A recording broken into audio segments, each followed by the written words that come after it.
What's good, YouTube? So today, I figured we have a conversation. We have a talk about me.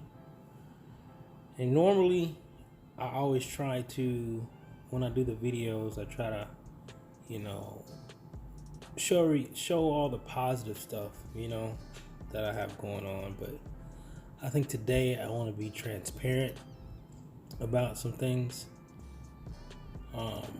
And it's what's triggering it is it snowed last night. And left a light dusting over the cars and buildings, so it put me in that mode of holiday time. And for me, holiday times aren't always the best times, just because of what it means to me. So we'll explain that. I wrote stuff down. I wrote it down because if I try to do it off the top of my head, you might get confused. So I had to write this down. So y'all rock with me today. Today we're gonna talk about. You see the title. Riding with grief. I have nothing to prove. So I'll just read what I wrote. Some stuff that I just wrote today. Stuff I've been dealing with. Today the temperature is in the 20s and shows no sign of increasing. This reminds me that the holidays are here. So I think it's time that we talk, Redline Legends family. I'm actually doing this video due to a Facebook post I ran across regarding grief, dealing with the loss of a loved one. Grief to me is almost like carbon monoxide. It creeps in, and if not caught in time, will have you depressed, angry, and empty. For me, it was my mother. She died when I was 19 in college. The night that she passed, which was also and still is my dad's birthday, the 29th of November. I was at the basketball. I was at school. I was in college. I was playing basketball at the rec center, and I remember hitting a game winner and walking over to my phone and seeing it was at least about 35, 40 missed calls. And as I was getting the phone looking at all these missed calls, another call came in. That's how I learned that my mom died. And I was out playing basketball, and I could have been there with her. I could have been at home. I wasn't. So as I continue this story, my life, it's not to make people sad. It may make some people sad, but it's to bring awareness. And I'll bring that up. I'll bring that up at the end of the video. After she passed, I had a love for cars. Like when I was a kid, man, I had model cars, I had motorcycles, I had Power Wheels, like Hot Wheels, all that stuff I was really big into. Like even with video games, I would do racing games, motorcycle racing games, all that stuff like that. I was so into cars that like I would just daydream. Like let's say if you had like a toy car, I put a whole storyline in my head, like I'm driving here or I'm doing this. It was crazy. So I've always been into cars, but after she passed, my love for cars went to a whole different level, almost in a negative way. It became my coping mechanism with her death. Still, I was young. I was extremely irresponsible. I blew tons of money buying car parts, going to racing events. Before she passed away, I grew up on Fast and Furious and Biker Boys. That's all I would watch every day, all day. So I became a full-out adrenaline junkie. My pain was to fuel my recklessness. I remember times I'd get out onto the open road, like I'd be on the interstate, and I would just punch it full out until like either I would start to think how dumb I was for doing it, and I would come back to, or I would just hold it like maxed out all the way, like throttle all the way open, 120, 130 in a car. And then I would just keep going until I would either break down crying or I would come to my senses. So that was my reality. That's what I would be doing. That's how I dealt with my grief. I would just put myself in situations that were dangerous. At the time, I didn't understand why. But I eventually got into motorcycles. At first, I was all into cars. Like motorcycles, I felt like they were so light. and they were already fast. So for me, it was a challenge to build a car that could do 170, 180. You know, the challenge was building it. Whereas you go buy a motorcycle, you buy the right one, you're already there. Problem solved. But I didn't know the skills. So I became like, I really got into the skill of riding, which was like riding the curves and doing all. I got really deep into that. So I improved my skills. I went to racing school. I used to hang with some of the coldest riders in Nashville. They still the coldest riders. I don't care what nobody says. I rode with some of the best riders, and that's where I learned a lot of stuff from. So anybody rides with me now, if y'all ride with me long enough, y'all know how I am. You're like, well, how's he doing that? That's why, because I hung out with him. Anyway, as I moved further into the bike world, I joined a motorcycle club. And it went from me riding at fast speeds and sharp corners at high speeds to riding long distances and riding through rain, sleet, snow, tornadoes, floods. It didn't matter. I would still ride. Whereas people would be like, yo, it's 20 degrees outside. What are you doing? I'm like, I'm riding. We're a motorcycle club, right? I'm riding, you know?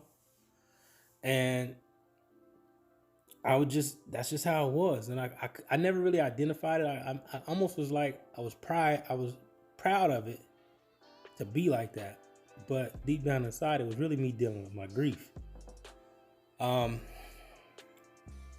So when I would ride, people would say, man, I got nothing to prove. I ain't got nothing to prove. And you ain't got nothing to prove either, or whatever. And I would be like, I didn't really have an answer for that, because it wasn't me trying to prove anything to anybody. I just wanted to ride my motorcycle. People would say it all the time, like every year around wintertime, or it's raining, or just when it's just a crazy time to ride, I would be riding. And everybody would say, well, I ain't got nothing to prove. I'm like, me riding don't have nothing to do with you. So why would that be the first thing you would say? But, you know, I would just hear it over and over and over again. I got nothing to prove. And I didn't have an answer for it. I really didn't care. But today, after reading that grief thing, I think I have an answer for it. Riding is how I deal with my grief, you know? So I'd ride in 20-degree weather, fingers going numb, just to make the pain that I feel inside tangible, so I could beat it, you know? Losing my mom created a hole, or created some type of pain, and I feel like the only way that I could combat that was to recreate it in some degree. I know that sounds crazy, but that's what I'm doing. It'd be 20 degrees outside, I'm riding, can't feel my face, can't feel my fingers, but I'm like, yo, I'm still gonna ride, because that's the closest thing I could do to conquering the pain that I felt. I needed to feel it so I could conquer it. So every time this happens, or it's bad outside, or it's storming outside, and I'm in a position to where I can ride, I end up taking it. You can call me dumb, but people deal with grief differently, and that's how I deal with grief. Well, that's how I deal with grief. I'm trying to correct it now, but I didn't even know I was doing that until today. Let's see. Yeah, I subconsciously needed pain to pursue the greatest pain that traumatized me. So I almost pride myself on facing the toughest of elements and coming out on top. So it's never been about proving anything to anyone. It's always just been about me dealing with grief and dealing with pain. So the point that I'm trying to make for you guys, to make you guys aware of, is be mindful of the people that are around you, the people that you call bros and sis, and the people that are in your club. You don't know what a person is going through. You don't know what a person is dealing with internally. Instead of writing them off the minute they do something that you don't like or understand and kicking them to the curb, make a true attempt to talk to them and help if possible. We take the worst, like, think about it. We'll write them off quick, but we take some of the craziest bull from our employers, our coworkers, the government, just random outsiders. We'll take the worst stuff from them and they'll hit us in our face, and we'll just turn the other cheek. But when somebody that we call bro or sis does something that may be wrong or maybe a mistake, we'll be ready to kill them. So leaders, especially leaders, man, y'all be able to discern what is and what isn't. Be able to discern what's going on. There's a time and a place for everything. Love your brother, love your sister. That's really what I wanted to say. I'll say this last thing about my mom, Michelle. After she passed, I found myself looking for a place to belong. And anybody who knows me before she passed away, I was always like my own person. I still am my own person to a degree, but I didn't care what you thought about me. I was gonna go my own way. I never followed the crowd. I never was easy to be influenced. I always would just do my own thing, from like a kid all the way up till 19 when she passed. But after she passed, for some strange reason, it was like a switch. I needed to belong. Like I needed to, I don't know why, man. That's just how it was. I just needed to belong. And so now I'm in a club. It's one of the greatest clubs on the face of the planet, Block Burners Motorcycle Club. And they accept me for me. So I thank those guys for accepting me for who I am. I know I'm not, quote unquote, the biker mode, if you will. But I'll ride. I'll ride some of the most hardest bikers you ever seen in your life. And I got people that will to attest to that. So, that's where I'm at in my life. And today I just wanted to say, hey, I just identified an area, something that I do out of dealing with my grief. And I know I'm not the only one. So if you could do me a huge favor, drop in the comment box, especially during this holiday time, if you're dealing with grief as well, maybe how you deal with it, or just recognizing it, say, hey, me too. You know what I'm saying? That way I hope this encourages somebody to let you know that, especially during these holiday times, man, we need each other. And we do different things for different reasons. Everything ain't about proving something to anybody. Everything ain't about trying to outshine or be the man. People really just genuinely be dealing with stuff. And drop in the comment box, if you feel it. Hey, I'm grieving with this.